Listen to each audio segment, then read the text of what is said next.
হাসরের মাঠে আমি ইনসাফওয়ালা বিচারক হব। কিওয়ালা? ইনসাফওয়ালা বিচারক হব। আল্লাহ যদি ইনসাফওয়ালা বিচারক হয় গো, পৃথিবীতে যারা বেইনসাফি বিচার করে বলুন না তারা ধরা খাইবনি? কথা হয় না? বেইনসাফি বিচারক ভালো কইরা শুনারা, দুনিয়াতে বেইনসাফি বিচার করস মাতব্বর যারা ভালো কইরা শুনেন, মেম্বার চেয়ারম্যান ভালো কইরা শুনেন, আজকে দুনিয়াতে টাকার কারণে বিচার ঘুরাইয়া দেন। বিচারে যাওয়ার আগেই বাড়িতে গিয়া একটা বান্ডিল পকেটে ঢুকাইয়া দেয়, সত্যটারে মিথ্যা মজলিসে বানায়া দেয়, নির্দোষী মানুষটারে দোষী বানাইয়া মানুষের সামনে অসম্মানী করে। আল্লাহ বলেন অপেক্ষায় থাক, আমি আল্লাহ ইনসাফওয়ালা বিচারক হব, বেইনসাফি বিচারক হব না। আমি মালিক যদি ইনসাফের বিচার করি গো, হাসরের মাঠে পৃথিবীর কোনো বেইনসাফি আমার কাছ থেকে বাঁচতে পারবে না। এরে যুবক ভাই, এরে মুরব্বীরা, এরে মাতব্বররা, মেম্বার চেয়ারম্যান ভাইরা, ভালো করে শোনেন, ক্ষমতা দিছে আল্লাহ আপনাকে, ক্ষমতা দেওয়ার মালিক আল্লাহ, ক্ষমতা দিয়া আপনার চেয়ারে বসাইছে, কিন্তু ক্ষমতার অপব্যবহার যদি করেন, যেই আল্লাহ সম্মান দিয়া এই জায়গায় বসাইছে, হেই আল্লাহ জুতা দা বাড়িতে পারেনি? কথা হয় না? মালিক কিন্তু জুতা দা ফিরাইয়া লামাইতে পারে। সুতরাং সম্মান পাওয়ার পরে অসম্মানী হইও না, ক্ষমতার অপব্যবহার দেখায়ও না। বিচার করার মতো আল্লাহ যোগ্যতা দিছে, তাই মাথা বেচা খাও। মাথা বেচে দেখো, মাথা বেচুন না, টুক করে বয়ে থাকে, পয়েন্ট বাইর করে ফেসলাই। আর আমরার কপাল এত পুরা পড়ছে, মসজিদের ইমাম দরকার ছিল তাহার বিচারক, আজকে সুদখোর আর ঘুষখোর লম্পট বদমাশগুলি বিচারক হয়ে গেছে। বাস্তব না বাস্তব? এটা আমাদের পাপের ফল। প্রতিটা মসজিদের ইমাম এবং খতিব হওয়ার দরকার ছিল পুরা এলাকার সালিশ দরবারের মেইন মাতব্বর, তাহলে সমাজের মানুষ পাইতো ইনসাফ বিচার।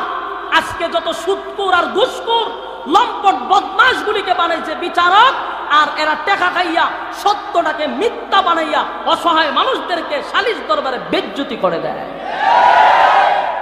আল্লাহ রাব্বুল আলামিন বলেন জান্নাত এবং জাহান্নাম।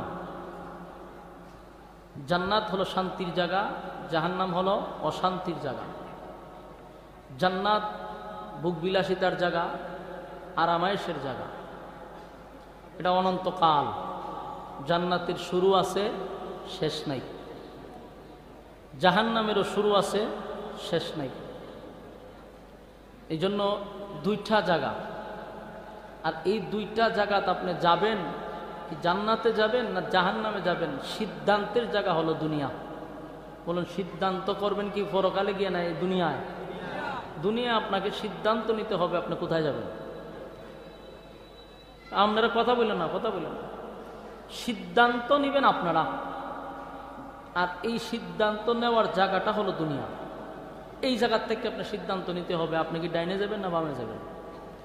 আল্লাহ বলেন সিদ্ধান্ত নেওয়ার জন্য আমি তোমাদেরকে হায়াত দিছি, অল্প হায়াত, এর ভিতরে তুমি সিদ্ধান্ত নেও কোন জায়গা। যদি সিদ্ধান্ত নেন জান্নাতে, তাহলে এটার শুরু আছে, শেষ নাই। দুনিয়ার কিন্তু শুরু আছে, শেষও আছে।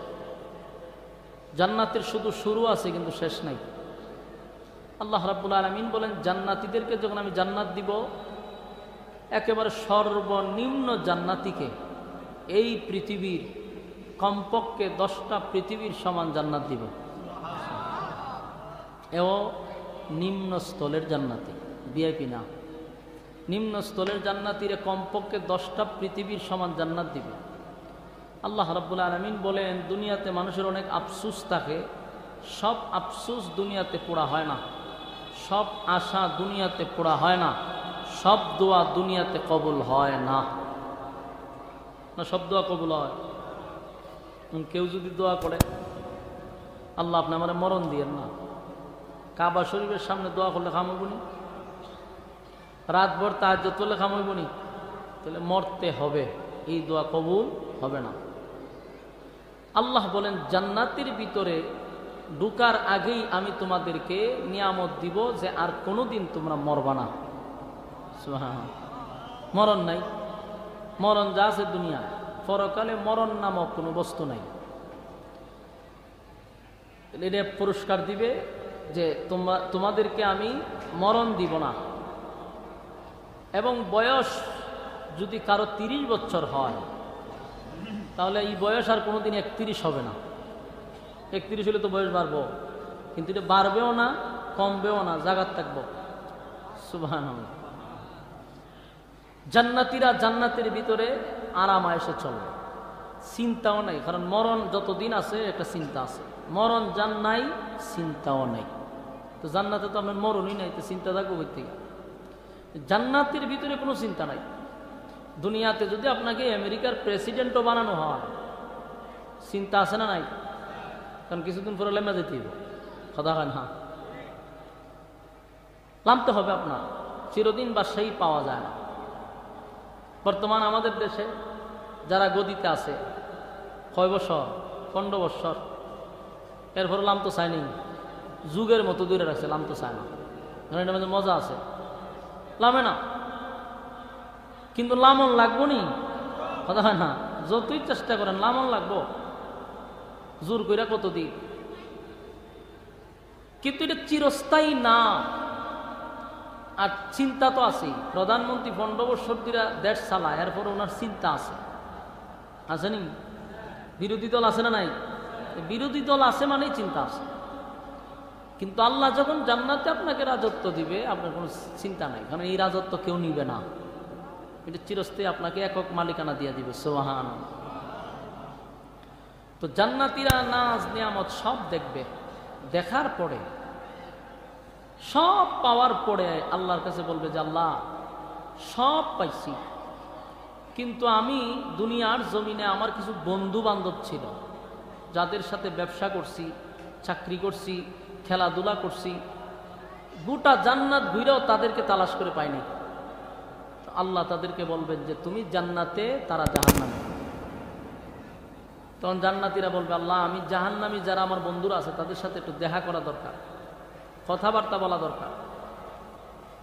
মালিক বলবেন সিস্টেমে নাই, জান্নাতীরা জান্নাতেই থাকবে, জাহান্নামীরা যারা জাহান্নামে আছে তারা শাস্তি ভোগ করতে হবে। কিন্তু জান্নাতীরা বলবে আল্লাহ আপনিই বলছেন জান্নাতীরা যা চাইবে তা পাইবে। সুবহানাল্লাহ। আমরা চাইছি জাহান্নামীদের সঙ্গে একটু দেখা করতে, জান্নাতীরা যা চাইবে আল্লাহ তা দিবে, এটাও আল্লাহর ওয়াদা। জান্নাতীরা বলবে কি আমাদের বন্ধু বান্ধবের সাথে একটু কথা বলবে, তাদের এই দরখাস্ত আল্লাহ মঞ্জুর করবে। এলাকা সুবহানাল্লাহ আছে না, মঞ্জুর হয়ে যাবে। তখন আল্লাহ বলবেন যে আমি জাহান্নামীদের সঙ্গে তোমাদের সাক্ষাৎ করায় দিব, তবে এটা একটা টকশুর মতো হবে। কিভাবে হবে এটা আল্লাহ ভালো জানেন, তবে তথ্য প্রযুক্তি আমাদেরকে এখন ওয়াজ করতে সুবিধা করে দিচ্ছে। আগে যেটি মানুষ বিশ্বাস করতো না, এখন মানুষ বিশ্বাস করে। হয়তোবা এটা লাইভ শো হবে, জাহান্নাম থেকে সরাসরি কথা বলবে, জান্নাতীরা জান্নাতে বৈশা কথা বলবে, এমনও তো হইতে পারে। তো আল্লাহ তখন বলেন ফি জান্নাতি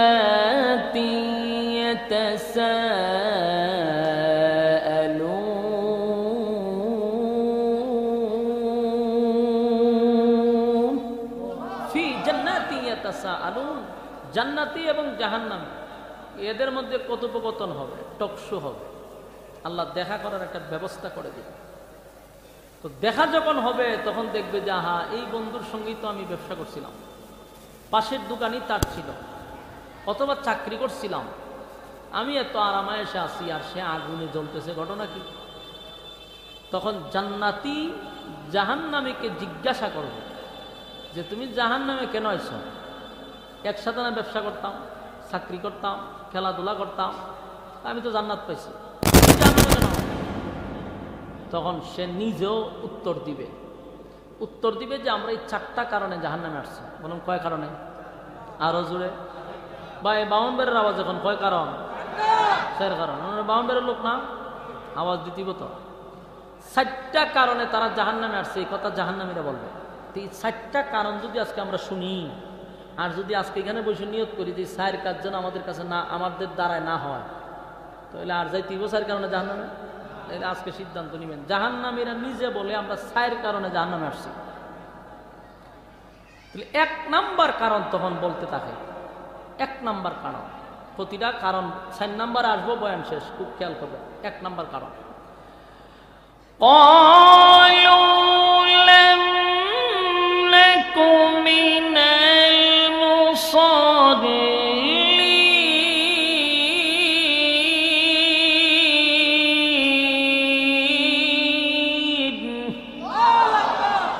1 নাম্বার قالوا لم نك من المصلين 1 নাম্বার কারণ قالوا لم نك من المصلين জাহান্নামীরা বলবে এ জান্নাতীরা জাহান্নামে আসার 1 নাম্বার কারণ হলো দুনিয়ার জমিনে ব্যবসা বাণিজ্য করছি একসাথে চাকরি করছি একসাথে খেলাধুলাও করছি একসাথে কিন্তু যখন মসজিদে আজান হয়ে যাইত রে আমি দেখতাম ব্যবসাটা বন্ধ করে তুমি মসজিদের দিকে দৌড়াইতা দোস্ত আমি তাকায় দেখছি চাকরির সময় আজান দিলে চাকরি ছেড়ে তুমি মসজিদে চলে যাইতা আমি দেখছি খেলাধুলা করতাম 2 জন কিন্তু আজানটা দিলে পড়ে দৌড়াইয়া তুমি মসজিদে যাইতা ক্বালু লাম নাকু মিনাল মুসাল্লিন তুমি মুসল্লি ছিলা আমি মুসল্লি ছিলাম না। বলুন জাহান্নামে যাওয়ার 1 নাম্বার কারণ কি না পড়া কথা কই না দি আপনারা সাথে যারা এখানে সবাই বসে রয়েছে আর কিছু পাবলিক আছে ও বাউন্ডারি বাজবে আমার যাচাই বাছাই করতেছে দেখা যাক যে কি পর্যন্ত বাইরে দিতে পারে ছক্কা 4 মারলে আসবো সিঙ্গেল রানে তাদের পোষায় না। এই সবাই মিল্লা চিন্তা করেন তো জাহান্নামে যাওয়ার 1 নম্বর কারণের মধ্যে এই 1 নম্বর কারণটা সবার মধ্যে আসেনি সবার মধ্যে না থাকলেও অসংখ্য মানুষের মধ্যে কারণ আছে কথা কই না দি না সবাই ফাঁকা নামাজি এখানে তো নামাজ হয়েছে কয়জনে পড়ছে তাহলে জাহান্নামে যাওয়ার 1 নম্বর কারণ কি আপনারা আমার ওয়াজ শুনুননি একটু কথা কই অল্প সময় পাইলে ওয়াজ হয় না তাড়াহুড়া থাকে কথার মধ্যে বক্তাও ওয়াজ কইরা মজা পায় না শ্রোতাও ওয়াজ শুনে মজা পায় না একটা তাড়াহুড়া থাকে। তাহলে আপনি চিন্তা করেন 1 নম্বর কারণ কি নামাজ খুব মনোযোগ 4 কারণে জাহান্নামী 1 নম্বর পয়েন্ট হলো নামাজ। قالوا لم نك من المصلين জাহান্নামীরা বলে জাহান্নামে আসার 1 নম্বর কারণ হলো নামাজ না পড়া। আরে দুনিয়ার জমিনে একই সাথে চলাফেরা করছি একই সাথে উঠা বসা করছি বন্ধু রে তোর সঙ্গে ভালো সম্পর্ক ছিল কিন্তু তাকায়া দেখতাম আজানটা হইলে দৌড়ায় মসজিদে যাইতি আমি মসজিদে যাইতাম না। ক্বালু লাম নাকু মিনাল মুসাল্লিন তুই মুসল্লি ছিলি আমি মুসল্লি ছিলাম না তাই জাহান্নামে আসার 1 নম্বর কারণ হলো নামাজ। গোটা বাংলার জমিনে কত হাজার হাজার মাহফিল হয় প্রত্যেক বছর মাহফিল হয় কত হাজার হাজার লক্ষ লক্ষ মসজিদের মিম্বরে ওয়াজ হয় এত ওয়াজের পরেও বলুন তো দেখি নামাজি বাড়ছে না কমছে বাড়ে নাই ওই পরিমাণ বাড়ে নাই যেই পরিমাণ ওয়াজ হয় কথা যেই পরিমাণ ওয়াজ হয় সেই পরিমাণ নামাজি বাড়ে না। কিন্তু যাই না রাখেন কিয়ামতের কঠিন ময়দানে সর্বপ্রথম হিসাব হবে নামাজ কথা কয় না আউয়ালু মা ইউহাসাবু বিহিল আবদু ইয়াউমাল কিয়ামাতিস সালাহ কিয়ামতের ময়দানে সর্বপ্রথম হিসাবটা হবে নামাজের। আমার যুবক ভাইরা অবহেলা হেলায় আর কেলায় কিন্তু নামাজ ছেড়ে নামাজ শুরু হয়েছে মসজিদে, এখানে বই দোকানে বুট খায়, এখানে বই আড্ডা মার। যুবক ভাই, কথাগুলি একটু দিলের কেন লাগায় শুনেন। এক নাম্বার কিন্তু নামাজ, এক নাম্বার কিন্তু নামাজ। অথচ আল্লাহর পয়গম্বর এই নামাজটা কায়েম করতে গিয়া বেঈমানের হাতে মার খাইছে। আমরা তো নামাজ পড়তে গিয়া কি মার খাই?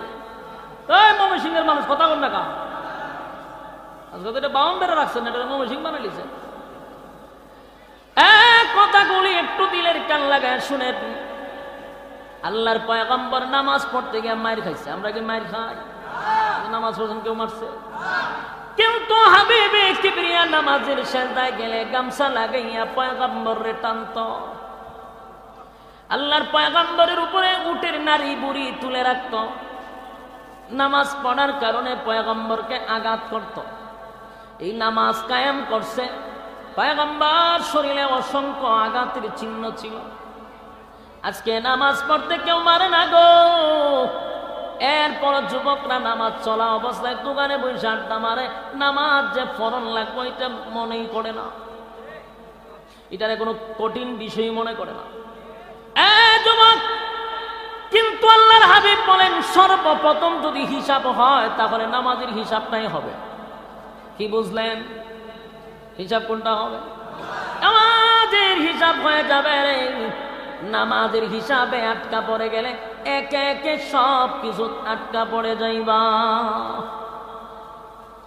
আমরা তো নামাজ যারা পড়ি তারপরে ওইটা কোয়ালিটি সম্পন্ন না। কত ডঙ্গের রঙের নামাজ হন আমরা সমাজ। সারা জীবন আকাম কোকামের পিএইচডি করছে, সন্তানগুলি ঠেলাইয়া বানাইছে মক্কাকে, এখন নাম পালায়ান হাজি। সারা জীবন তো আকাম কোকামের পিএইচডি করছে, বয়স হয়েছে তো দৌড়াইয়া বাড়াইছে মক্কায়, নাম পালাইছে হাজি। কিন্তু যে হাজি সারা জীবন আকাম করলো হে কি আর হাজি হইয়া? যেমন হাজি নাম পালাইছে কিন্তু দেশ হয় আর হাজি উতারছেন ওই আগের মতো হাজি হই।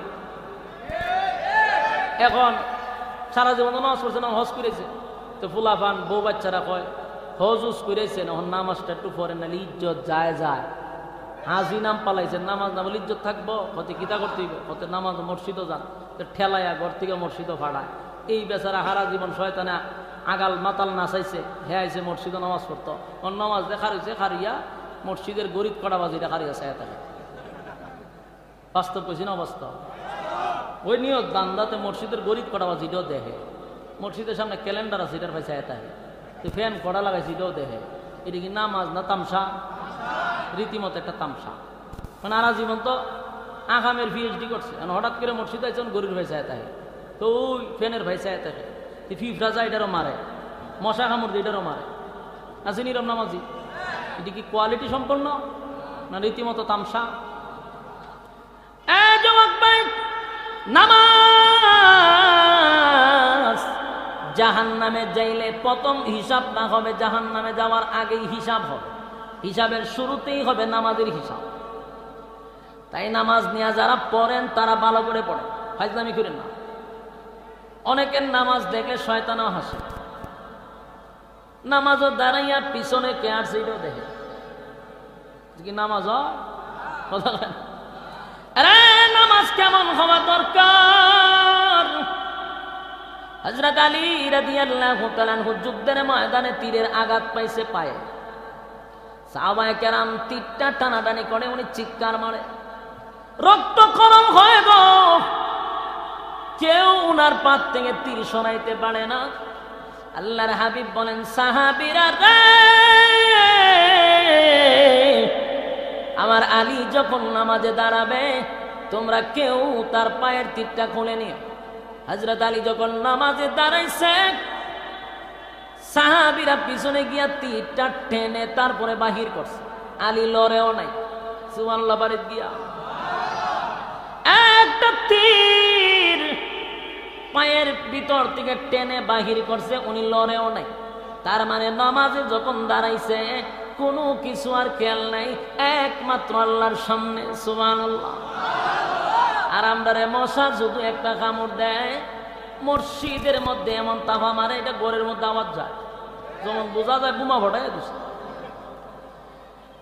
যুবক ভাই, সাহাবায়ে কেরামদের নামাজ এমন ছিল, আপনারা খলিফাতুল মুসলিমিন উমরের ব্যাপারেও জানেন।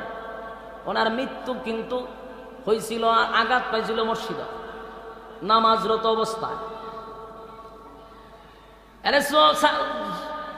সাহাবীর মধ্যে খলিফাতুল মুসলিমিন উমর খুব শক্ত ছিল, কঠোর ছিল, ইসলামের ব্যাপারে খুব শক্ত।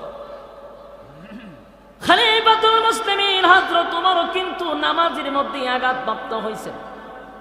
আমরা হইলে ও মাই গো হয়ে চিল্লাই আস্তা মসজিদ দোলা বলিলাম, কথা বল নাকি, ও মায়া মায়া গো হয়ে মসজিদের ইমাতাতি মাতা গইলাম কথা। কিন্তু এক ঘাতক আগের থেকেই খলিফাতুল মুসলিমিন উমরের উপর একটা রিস্ক ছিল। সে খঞ্জর বানাইতো, তো বলছিল যে আমার একটু টেকাটা যেন বাড়ায় দেয়। খলিফাতুল মুসলিমিন উমর কইছে যা দেয় এটা করে ইনসাফ ভিত্তিক দিতেছে। তো হে একটা রিস বানছে যে তুমি সব জায়গায় দয়া দেখাও আর আমার ব্যাপারে বেইনসাফি করছো, তো তোমার একদিন আমার একদিন। এই ঘাতক তখন খঞ্জর বানানো শুরু করলো। তো এমন খঞ্জর বানাইছে এটা দুনো দিকে চাকু, এদিকেও আছে এদিকেও আছে। এরকম দেখছেন মাঝখানে এটা তাকে দরবার, এটা এই দুনো দিকে থাকে। আপনারা তো চিনেন বালা করে, চিন্তা না করে বাউন্ডারের বেড়ায় খাও খাইটা মিছিল করেন আপনারা। আপনারা চিনেন তো চিন্তা কেনা, আপনারা কিন্তু আমার ভয় লাগে। ভালো করে শুনেন, দুই দিকে ছুরি, মাঝখানে হাত। ঘাতকের বাচ্চা কিন্তু ইমানদার ছিল না, কিন্তু ইমানদারের বেশ ধরছে। ওইরা মসজিদের মধ্যে গেছে, একটা চাদর মুড়ি দিয়া ভিতরে এই খঞ্জর তো রাখছে, ভিতরে চাকু একটা ভিতরে রাখছে। সেদিন সবার আগে মসজিদের আগের কাতারে গিয়া খলিফাতুল মুসলিমিন উমর মিম্বরে দাঁড়াইছে নামাজ পড়ানোর জন্য। আর এই ঘাতক খলিফাতুল মুসলিমিন উমরের বরাবর পিছনে মুয়াজ্জিনের সামনে গিয়ে দাঁড়াইছে। হযরত ওমর যখন আল্লাহু আকবার বলে সূরা ফাতিহা কমপ্লিট করল, আরে একটা সূরা মিলাবে, ঠিক এই মুহূর্তে এই ঘাতক ভিতরে ঢুইকা প্রথমেই উনাকে যখন আঘাত করছে, এটা পাকস্থলীর মধ্যে, পাকস্থলী খেটে ফেলাইছে। এরপর ওনার পাজরের মধ্যে খুব ঘন ঘন উনি আঘাত করলো। খলিফাতুল মুসলিমিন উমর সাথে সাথে পড়ে গেছে, কিন্তু পিছন দিক দিয়ে একজনের টান্দা নিয়ে ইমামতির জায়গা খাড়া করাইছে, আর উনি জাগাত পেরে গেছে। আর এই ঘাতক যখন সামনের কাতার থেকে পিছনে যাবে, আরো 4-5 জনকে জাগার ডেট করছে, জাগার ডেট এইভাবে মারতে মারতে গেছে। আরো কয়েকজনকে মেরে বলেছে। একজন সাহাবী একটা চাদর তার উপরে উড়াইয়া মারছে, আর চাদরের ফেসও বইরা সে উল্লে ভরে গেছে, তারও শেষ করা হয়েছে। কিন্তু খলিফাতুল মুসলিমিন উমর যখন বেহুশ হয়ে গেল, ওনাকে রাষ্ট্রীয়ভাবে চিকিৎসা করানো হচ্ছে, কিন্তু উনি বেহুশ। ওনাকে যখন দুধ পান করায় তখন পাকস্থলী দিয়া বাহির হয়ে যায়। রাষ্ট্রীয় চিকিৎসক ঘোষণা দিল ওনাকে বাঁচানো যাবে না, তোমরা পরবর্তী নেতাকে হবে নির্ধারণ করো, দেখো দোয়া করো উনি হুঁশ ফিরে কিনা। আরে যখন ওনার হুঁশ ফিরল, হুঁশ ফিরার পরে ও মাই কইয়া শিক্ষা দেয় নাই, তারপরে বলে নাই যে আমার কে মারলো, এই কথা বলে নাই, একবারও বলে নাই আমার পরে কে নেতা হবে, এই কথাও বলে নাই। চোখ খোলার পরে উনি ঘোষণা দিল, আমি যখন আঘাত পেয়েছিলাম তখন নামাজরত অবস্থায় আমি যে একজনকে টান দিয়া নামাজে দাঁড় করাইছিলাম, বলো না সেদিনের নামাজ কি কমপ্লিট হয়েছে কিনা? সুবহানাল্লাহ বাড়ি গিয়া, আরে নামাজ যদি কমপ্লিট হয় আমাকে জানাও। তাহলে নামাজের প্রতি সাহাবায়ে কেরামদের কি পরিমাণ গুরুত্ব। আরে যুবক ভাই, আমরা সবচেয়ে বেশি অবহেলা করি নামাজের ক্ষেত্রে। আল্লাহর নবী নামাজ কায়েম করতে গিয়া রক্ত জড়াইছে, আঘাতের পর আঘাত পাইছে। যুবক ভাইরা আমার, তাই জাহান্নামীরা সর্বপ্রথম বলবে, সর্বপ্রথম জাহান্নামীরা বলবে ক্বালু লাম নাকু মিনাল মুসাল্লিন। এক নাম্বার কারণ হলো জাহান্নামে যাওয়ার, এক নাম্বার কারণ হলো নামাজ নামাজ নামাজ। তুমি দুনিয়ার জমিনে মুসল্লি ছিলা, আমি মুসল্লি ছিলাম না, তাই জাহান্নামে যাওয়ার 1 নাম্বার কারণ হলো আমি নামাজি ছিলাম না। তুমি জান্নাতে যাওয়ার 1 নাম্বার কারণ হলো তুমি নামাজি ছিলা। জোরে কোন জাহান্নামে যাওয়ার 1 নাম্বার কারণ কি? কি না পড়া? তাহলে আমরা আজকের এই মাহফিল থেকে জাহান্নামে যাওয়ার 4টা কারণের মধ্যে 1টা নাম্বার কারণ হলো নামাজ। পারবো তো? কথা হয় না? এবার জাহান্নামীদেরকে বলে তারপরে বলো না কেন জাহান্নামে আসছো, তারপরে বলো। জাহান্নামীরা বলেন 2 নাম্বার কারণ হলো, জাহান্নামে আসার 2 নাম্বার কারণ হলো قالوا لم نكن من المصلين ولم نكن نطعم المسكين। 2 নাম্বার কারণ হলো ولم نكن نطعم المسكين, আমরা দুনিয়ার জমিনে অভাবীদের খাবার দেই নাই। 2 নাম্বার কারণ কি? আমার কথা বুঝুননি? কিতা বুঝছো? অভাবীদেরকে খাওয়ার না দেওয়া। আমার ডাইনে বামে কি অভাবীরও কম আছে? অনেক মানুষ দিন আনে দিন খায়, এমনও আছে রাত্রে খাইছে, আগামী কাল সকালে কি খাইবে জানে না, দুপুরে খাইলে রাতের খবর নেই। আর আমার ঘরে 3 বেলা কুরমা পোলাও চলে। আল্লাহ বলেন বান্দারে জাহান্নামে আসতে হবে যদি অভাবীকে খাবার না দেস। এতিম গরিব অসহায়ের প্রতি দাঁড়াইতে হবে, মন গড়া জিন্দেগি চালাইলে হবে না। আমি রাত্রের বেলায় কুরমা পোলাও খাইয়া ঘুমাইলাম, আমার পাশের বাড়ির মানুষটা খাইলো কিনা জানলাম না। আল্লাহ বলেন ওয়ালাম নাকুনু তুইমুল মিসকিন, মিসকিনের খাবার যারা দেয় নাই নিজেরা পেট ফোলাইয়া ঘুমাইছে খাইয়া। অভাবীদের খাবার যারা দেয় নাই, অভাবীদের মাল যারা মাইরা খাইছে, মাইরা খাওয়াই না লোক আছে নি? দে তো দেই না, উল্টা মাইরও খায়। কথা কেন? সরকার দিছে চাউলের বস্তা গরিব মিসকিনদের বিলায় দেওয়ার জন্য। এই চাউলের বস্তা গরিবের বড় যায় না রে, যায় খাটের নিচে। তেলের বোতল দিছে গরিব রে বাইটা দেওয়ার লেগা, এটা যায় খাটের নিচে। মিসকিনের মাল যারা মাইরা খাস, বুঝা রাখিস জাহান্নামে যাওয়ার 1 নাম্বার কারণ। কথা কই না? জাহান্নামে যাওয়ার 2 নাম্বার কারণ হলো বান্দারে ওয়ালাম নাকুনু তুইমুল মিসকিন, মিসকিনের খাবার যারা দেয় নাই। তাহলে রেডি দেখো জাহান্নামে যাওয়ার 2 নাম্বার কারণ। সরকার তোমাকে দায়িত্ব দিছে এতিম মিসকিনের মাল পৌঁছায়া দেওয়ার জন্য।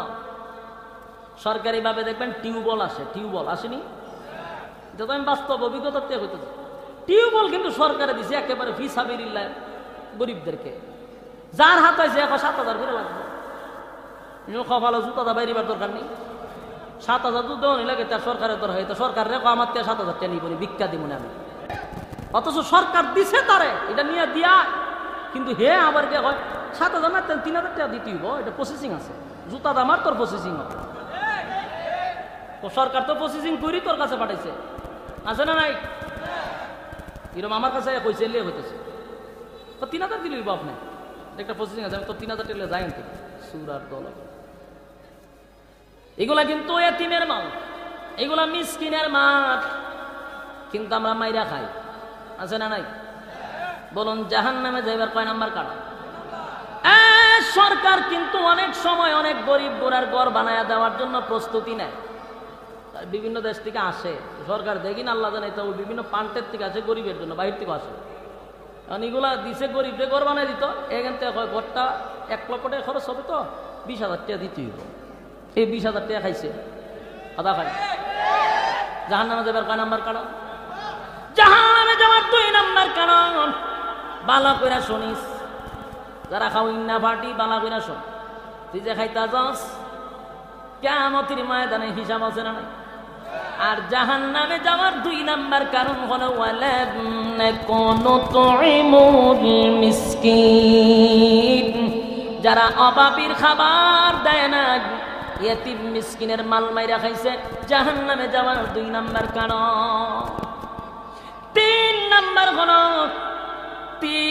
নাম্বার হলো وكنا نخوض مع الخائضين 3 নাম্বার কারণ ভালো করে শুনেন মুরব্বীরা 3টা নাম্বার কারণ অনেকের মধ্যেই খাসলত আছে 3 নাম্বার হলো ওয়াকুন্না নাখুদু মাল খায়দিন যারা অনর্থক কথা বলে অনর্থক কথা বলেন না আসেনি অনর্থক যারা কথা বলে নিষ্প্রয়োজনে কথা বলে বেহুদা কথা বলে এই বেহুদা কথা বলার কারণে জাহান্নামে যেতে হবে কারণ কয় নাম্বার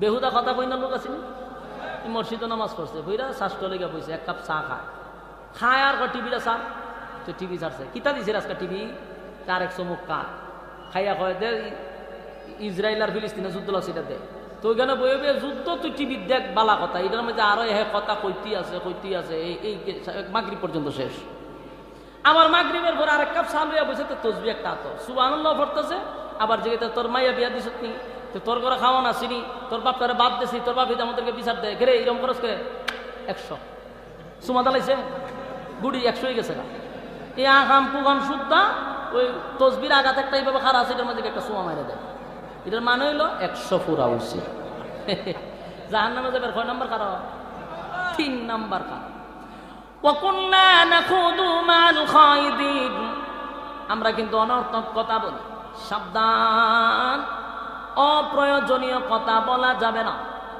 কথা হয় না কথা কইতে কইতে এমন অভ্যাস হয়েছে আমরা যখন প্রোগ্রামে গিয়ে বসি কোনো জায়গার থেকে গিয়ে বই তো অনেক দূর থেকে সফর করে আসে তোমার ক্লান্ত শরীর একটু বইয়া একটু রেস্ট নিতাম যায় ঠিক আমাদের সাথে কথা হয় কথা কইতে কইতে যখন আমরা কথা কম কই তো ওটা অহংকার ভিতরে মারাত্মক অহংকার গেছিলাম কথা কইতাম কথা পায় না অহংকার তো এইটাও যখন হয় না তখন ফেসবুকে লিখে দেয় এই বক্তাটা অহংকারী বক্তা ওই যে এত বড় বড় করে অভ্যাস অনেক লোকে কেন উত্তর দিন এলে ফেসবুকে লেগেছে অহংকারী ওই যে কথা কইছি না তাহলে আমি চিন্তা করি আর সব বনা সব বক্তারা অহংকারী বানালিছে অনেকের সাথে বড় বড় করণ আসেনি রকম খাসলা বেশি আছে জাহান্নামে যাবে কয় নাম্বার কারণ 3 নাম্বার ইয়াদ রাখেন খালি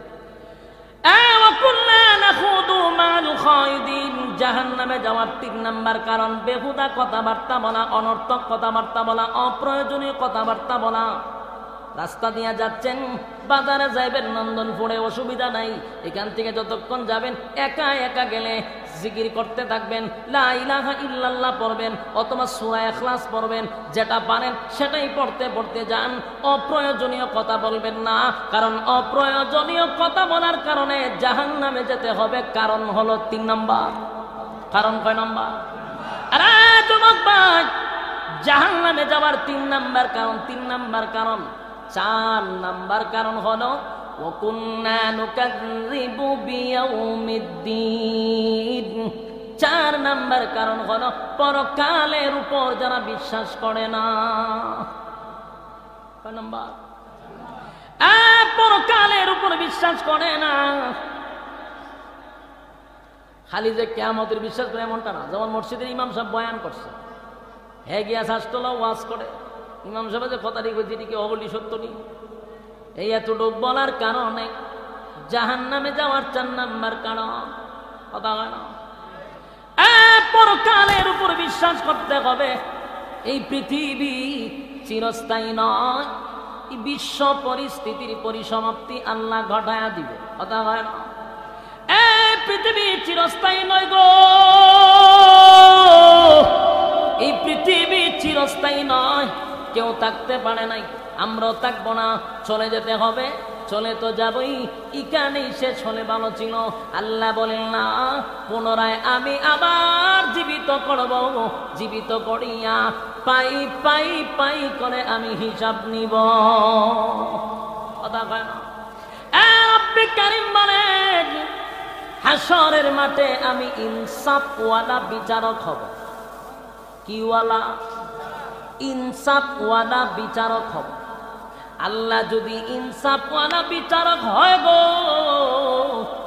পৃথিবীতে যারা বেইনসাফি বিচার করে বলুন না তারা ধরা খাইবনি কথা হয় না বেইনসাফি বিচারক ভালো কইরা শুনারা দুনিয়াতে বেইনসাফি বিচার করস মাতব্বর যারা ভালো কইরা শুনেন মেম্বার চেয়ারম্যান ভালো কইরা শুনেন আজকে দুনিয়াতে টাকার কারণে বিচার ঘুরাইয়া দেন।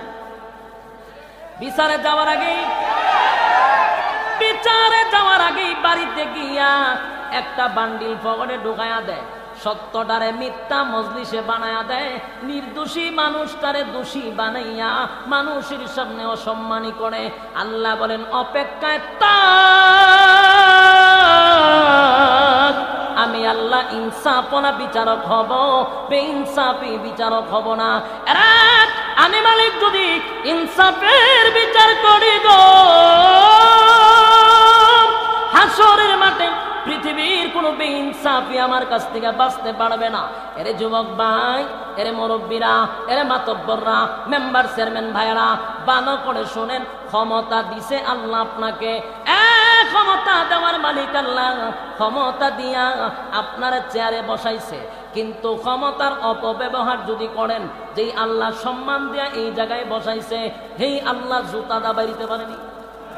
কথা হয় না? মালিক কিন্তু জুতা দা ফিরাইয়া লামাইতে পারে।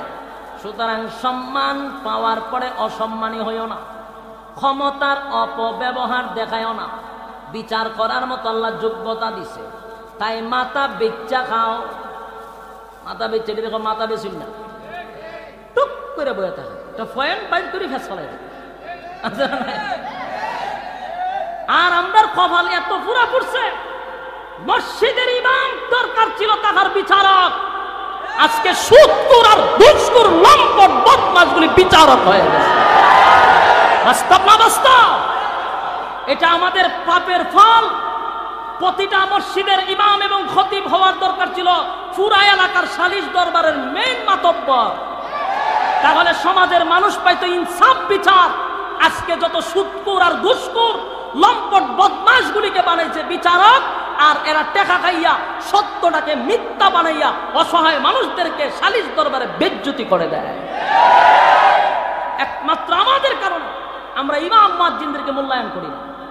আমি মাঝে মধ্যে আমার এবার কয়েক বছর ধরে আমার একটা অভিজ্ঞতা হয়েছে, অভিজ্ঞতাকে আমি ঢাকা ছেড়ে বাড়িতে থাকি। এখন যে মাদ্রাসার কারণে 1 বছর ধরে আমি বাড়িতে থাকি, বাকি বছর আমার ছোটবেলার থেকে নিয়ে সব বাইরে বাইরে জীবন কাটাইছি। গ্রামের অনেকের নামও আমি জানি না। এখন 1 বছর টাকার পর আমার একটা অভিজ্ঞতা হয়েছে। আমি আফসোস লাগে, সালিশ দরবারে যখন আমরার মতো ব্যক্তিরা হেরার মুখের পয়সা হতে, আমরা সিগারেট খাইতেছে আর একটা টুকনি দেয় আর বিচার করে। 4-5 জন এক গ্রুপে বিচারক বসে, হইয়া এই 4 জন কিন্তু এক দলের। ওই আগের থেকে গ্রুপে আমি এটা কমো, তুই হবে না, হইতো না। এরপরে এটা ফেসমেস লাগাই আমরা যাবো। এরপরে কয় বিচার কইতো না, বিচার কইতো না, আগামী কালকে আবার 2 দিন পরে এই যে ফাইজলামি করে।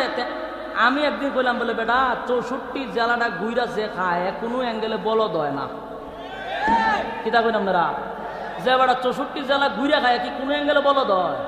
এর বলদ বাদলা, আপনি বলদ। আমি বললাম আমার কাছে বিচার করাইতে 60টা তো এক ফেটো কাজ খাইয়া 4টাই এক কানে যুক্তি করে, আমি ঘুমো এমনি, তুই হইবে এমনি, দুজনে তোর আর আমি গাইলামু জগরা, তোর আর আমার লাগবো। কোনো বিচার আজ কইতো না 15 দিন পরে। বিচার যদি শেষ হয়ে যায় আমরা ফোটা সিগারেট দিব কেডা, টেকা দিব কেডা? বিচার তো লাগাই রাখা লাগবো। বাস্তব কইলাম না বাস্তব? আপনারা বাস্তব কইল না, আমি নিজের চোখে দিকে কইতেছি। এই পলিটিক্স চলে গ্রামগঞ্জে, অসহায় মানুষগুলি বিচার পায় না। যার টেকা আছে এর বিচার আছে, টেকা নাই তো হের বিচার নাই। কথা হয় না? কথা অফিস আদালতে বাইরে ঘুষ বিনা চলে না কাম, ঘুষ পাইলে সব সারেরা বলে না সে নইল কাম। আপনি যদি ঘুষ দেন, স্যার আপনারা সালাম দিয়ে আইনে কইব প্লিজ সিট ডাউন। স্যার গরম খাবেন না ঠান্ডা খাইবেন? আপনারে কয় গরম খাইবেন না ঠান্ডা খাইবেন?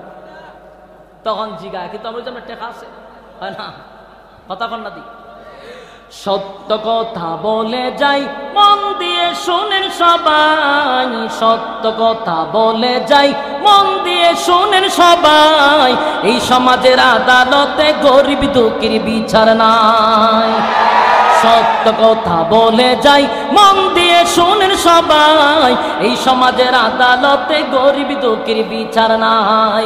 এই সমাজের আদালতে গরিব দুঃখীর বিচার নাই। অফিস আদালতে বাইরে ঘুষ বিনা চলে না কাম, ঘুষ পাইলে সব সারেরা বলে না সে নয়েল কাম। ঘুষ না দিলে আদালতে বাইরে, ঘুষ না দিলে আদালতে মেলে না গরিবের ঠাই। এই সমাজের আদালতে গরিব দুঃখীর বিচার নাই, এই সমাজের আদালতে গরিব দুঃখীর বিচার নাই। সত্য কথা বলে যাই, মন দিয়ে শোনেন সবাই, এই সমাজের আদালতে গরিব দুঃখীর বিচার নাই। কথা হয় না? বাস্তব না বাস্তব? নামদারি করতে মুসলমান নামাজ রোজা ছাড়িয়া, খাজা বাবার নামে গান গায় ঢোল তবলা বাজাইয়া। নামদারি করতে মুসলমান নামাজ রোজা ছাড়িয়া, খাজা বাবার নামে গান গায় ঢোল তবলা বাজাইয়া। আরে গঞ্জার কুলকে টান মারিয়া, আবার গঞ্জার কুলকে টান মারিয়া খাজা বাবার শান দেখায়। কথা হয় না? আসেনি? কম না বেশি? মাগদমা বামনবাড়িয়া রহমিগঞ্জ। কথা ঠিক। বহস করার জন্য এক মৌলানা ডাক দিছে। আমি এদিন এক ভিডিও দিকে আমার হাসি উঠেছে, মনে হাসি উঠছে গাড়ির মধ্যে। আমার দিকে আমি বাবা আসতেছেন গাড়ি ফান মাঝে মধ্যে খাইতো, হাসির ছুটে আমার না হলে গিয়েছে গিয়া।